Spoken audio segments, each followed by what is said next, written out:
System of linear equations.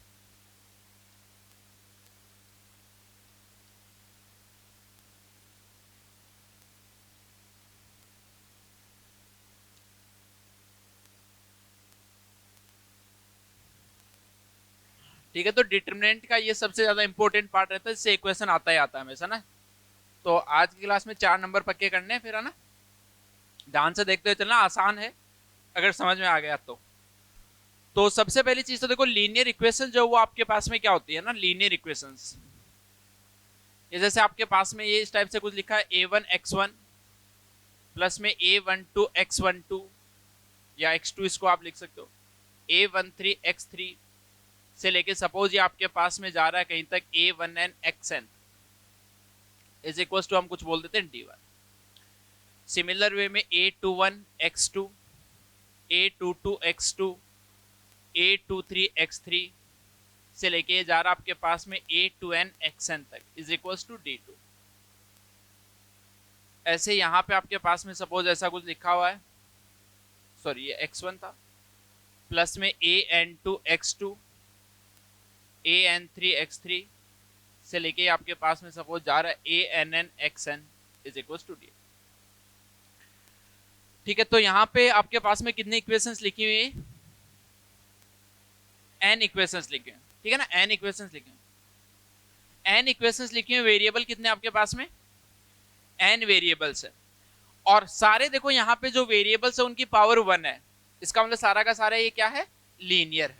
ठीक है, तो अब देखो मेन चीज क्या होती है, जैसे आपके पास में अगर दो वेरिएबल में इक्वेशन है, जैसे x और y में इक्वेशन है, तो क्या करते हो उससे x और y कैसे फाइंड करते हो, काफी सारे तरीके हो सकते हैं, है ना। उसके कोफिशिएंट सेम बना लो, एक से x की वैल्यू दूसरे में डाल दो, एक होता है आपके पास में क्रॉस मल्टीप्लिकेशन मेथड होता है ना, तो इन तरीकों से। अब अगर वही मान लो आपके पास में 3 वेरिएबल आ जाए, एक्स वाई जेड आ जाए, 3 वेरिएबल 3 इक्वेशन, तो वहां से एक्स वाई जेड कैसे फाइंड करोगे, मैट्रिक्स से। कैसे कैसे क्या, x equals to A inverse B,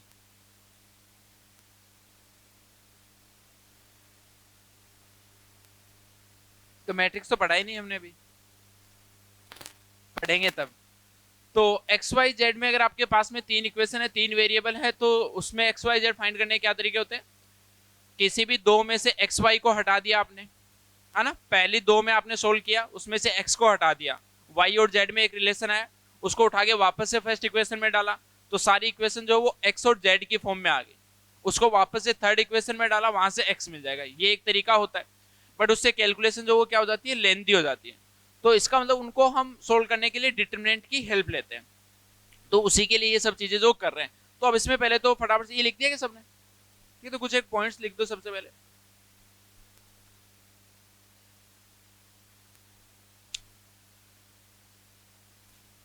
हाँ लिख दिया, स्टार्ट करें।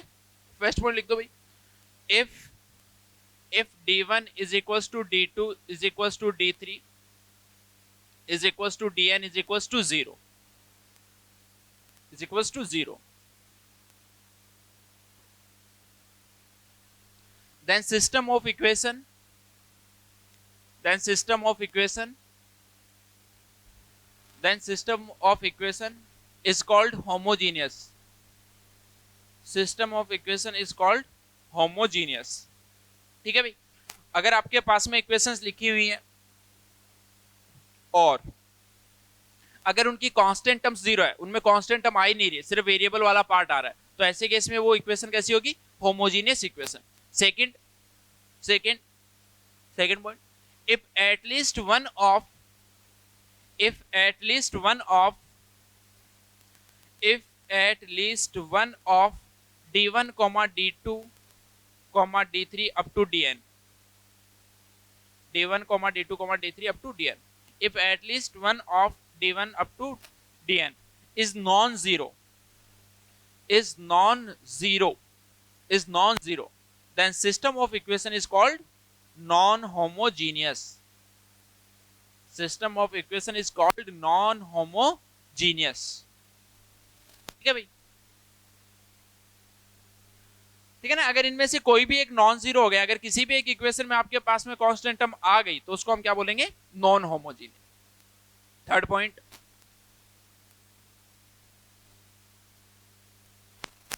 if system of equation has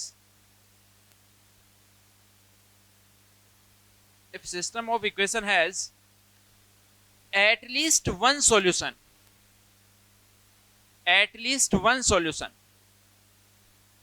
then system of equation is called consistent.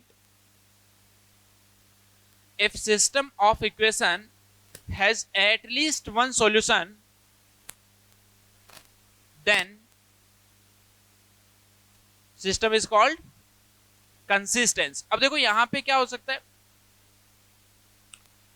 एक तो पॉसिबिलिटी ऐसी कि x1 x2 x3 से लेके xn सबकी एक पर्टिकुलर वैल्यू हो जो आपके पास में सारे सिस्टम ऑफ लीनियर इक्वेशन को सेटिस्फाई करता है। एक ऐसा हो सकता है कि इसके कोई भी वैल्यू ऐसी ना हो जो इसको सेटिस्फाई करे। एक हो सकता है एक से ज्यादा वैल्यू। तो एटलीस्ट अगर एक भी सॉल्यूशन अगर आपको मिल गया तो सिस्टम ऑफ इक्वेशन को हम क्या बोलेंगे, कंसिस्टेंट। सेकंड लिख दो, if system of equation doesn't have any solution then inconsistence, या कई जगह इसको नॉन कंसिस्टेंट भी बोलते हैं। ठीक है भाई, तो यहां से दो टर्म आपके पास में निकल के आ गई हैं कि सिस्टम ऑफ इक्वेशन जो उसको कब कंसिस्टेंट बोलेंगे, कब नॉन कंसिस्टेंट बोलेंगे। ठीक है, एक भी अगर सॉल्यूशन मिल रहा है तो वो कंसिस्टेंट, एक से ज्यादा मिल रहा है तो भी कंसिस्टेंट, बट अगर कोई सॉल्यूशन नहीं मिल रहा है तो नॉन कंसिस्टेंट। ठीक है, अब जो अपने सिलेबस में बेसिकली है वो है 3 वेरिएबल वाला। ठीक है, तो उसको समझना। जैसे आपके पास में 3 इक्वेशन लिखी हुई, a1x plus b1y plus c1z is equal to d1। Second आपके पास लिखा हुआ a2x प्लस का b2y प्लस का c2z is equal to d2। एक आपके पास में लिखी हुई a3x प्लस का b3y प्लस का c3z is equal to d3। ठीक है, लिख दो फटाफट से। तो इसके लिए हम बात करेंगे बेसिकली कि कैसे इसमें क्या क्या होता है। तो इसमें डिटरमिनेंट का यूज क्या आता है, सबसे पहले हम डेल्टा फाइंड करते हैं। डेल्टा का मतलब है एक्स वाई जेड के जो कोफिशिएंट्स है उनको रो वाइज सेट कर दो। तो ये देखो यहां से a1 आ गया, b1 आ गया, c1, a2 b2 c2, a3 b3 c3।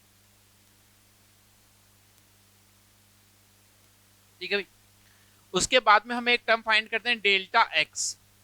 Delta x, यहाँ पे एक्स आ रहा है, इसका मतलब क्या है कि जो एक्स वाला कॉलम था उसकी जगह कांस्टेंट को रिप्लेस कर दो। तो ये आपके पास आ गया d1 d2 d3, और बाकी के जो दोनों कॉलम है वो ऐसे के ऐसे सेम रहेंगे, b1 b2 b3 c1 c2 c3। अब इसका मतलब आगे डेल्टा वाई का मतलब भी आप समझ गए। यहाँ पे क्या होगा भाई, जो सेकंड कॉलम है वाई वाला उसकी जगह d1 d2 d3 c1 c2 c3।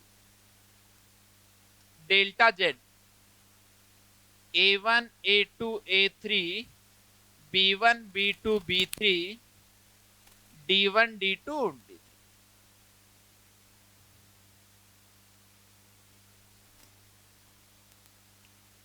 लिख दो जरा जल्दी से जल्दी।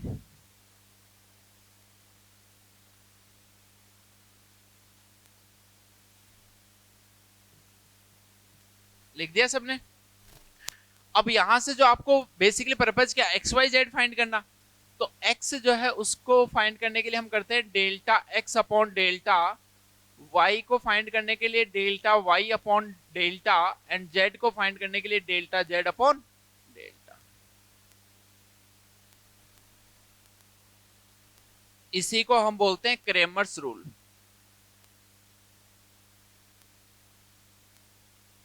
Cramer's rule.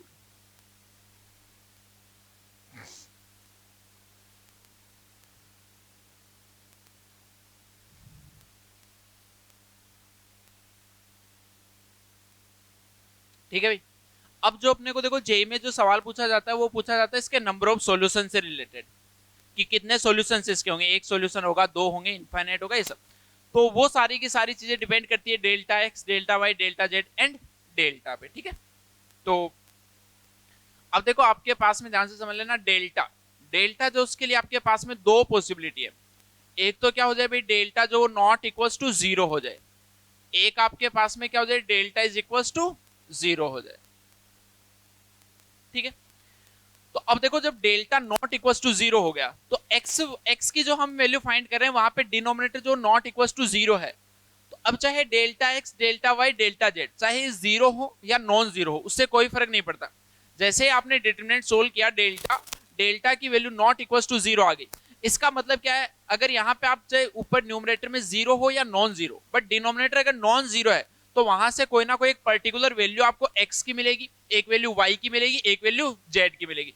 इसका मतलब यहाँ पे जो सिस्टम ऑफ लीनियर इक्वेशन है उसके आपको कैसा सॉल्यूशन मिलेगा, यूनिक सॉल्यूशन मिलेगा।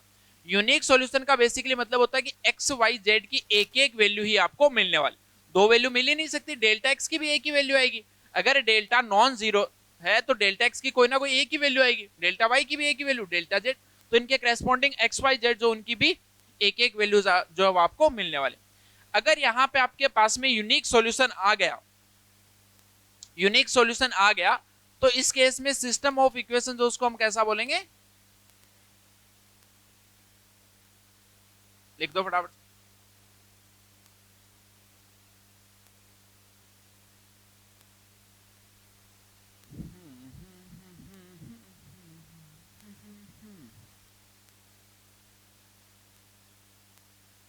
ठीक है भी, अब सेकंड वाले केस पे आ जाते हैं, जब डेल्टा जो है वो इक्वल्स टू जीरो हो।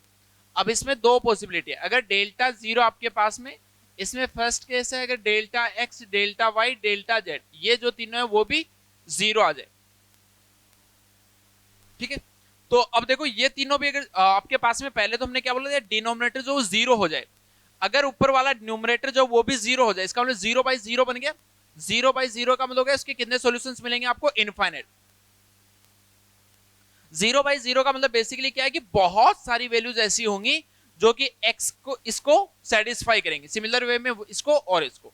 तो ऐसे केस में इसके जो नंबर ऑफ सॉल्यूशंस आएंगे वो कितने आएंगे, इनफाइनाइट सॉल्यूशंस, फाइनाइट सॉल्यूशंस।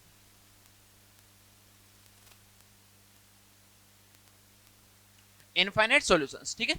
और ऐसे केस में भी सिस्टम ऑफ इक्वेशन जो वो क्या आएगा, कंसिस्टेंट।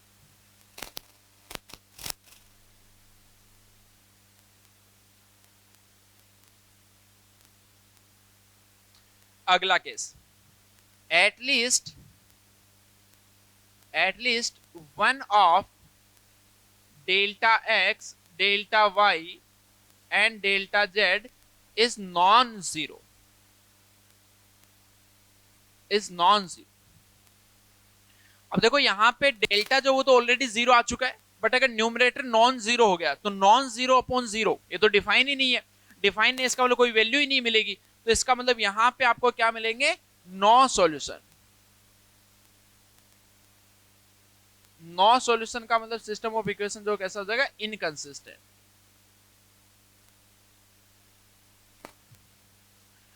ठीक है, तो ये इतनी सी बस कहानी है,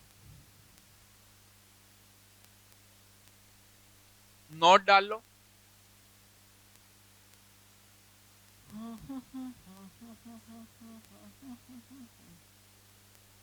नोट, नोट में फर्स्ट पॉइंट लिखना, for homogeneous equations, for homogeneous equations, for homogeneous equations। अब देखो अगर मान लो कि आपके पास में होमोजीनियस इक्वेशन है, तो क्या हम ऐसा बोल सकते हैं कि होमोजीनियस अगर इक्वेशन है तो वहां से delta x delta y delta z जो वो हमेशा जीरो होंगे, बोलो भाई, ऐसा हमेशा होगा ना। डेल्टा एक्स होमोजीनियस का मतलब क्या, कांस्टेंट टर्म जीरो, इसका मतलब डिटरमिनेंट का पूरा एक कॉलम जीरो बन गया।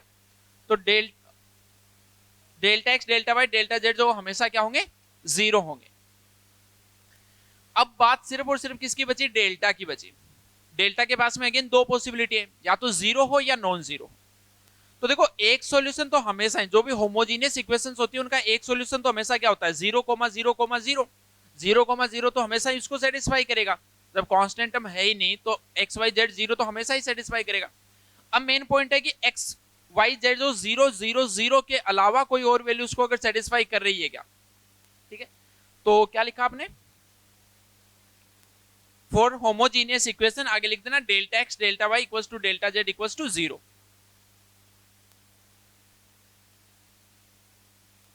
ठीक है भाई। तो यहां पे एक केस तो आपके पास में क्या आ गया, delta is not equals to 0। यहां पे सेकंड केस आपके पास में क्या आ गया, डेल्टा इक्वल्स टू 0। ठीक है ना, इसी के अंदर दो पार्ट बना के लिख दो, एक delta is not equals to 0, एक डेल्टा इक्वल्स टू 0। अब देखो जब डेल्टा नॉट इक्वल्स टू 0 है तो इसका मतलब सिर्फ आपको एक ही सॉल्यूशन मिल रहा है, तो यूनिक सॉल्यूशन लिख दो इसको। डेल्टा नॉट इक्वल्स टू 0 है तब क्या मिलेगा आपको, यूनिक सॉल्यूशन। और वो यूनिक सॉल्यूशन क्या है, x equals to y equals to z. अब होमोजीनियस के लिए वहां पे एक वर्ड और यूज किया जाता है, इसको बोलते हैं ट्राइवियल सॉल्यूशन, ट्राइवियल सॉल्यूशंस।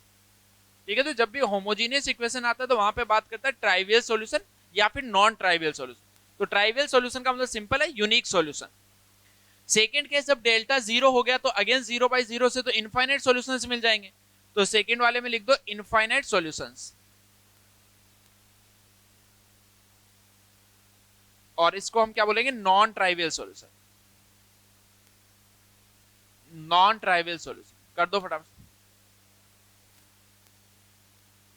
क्या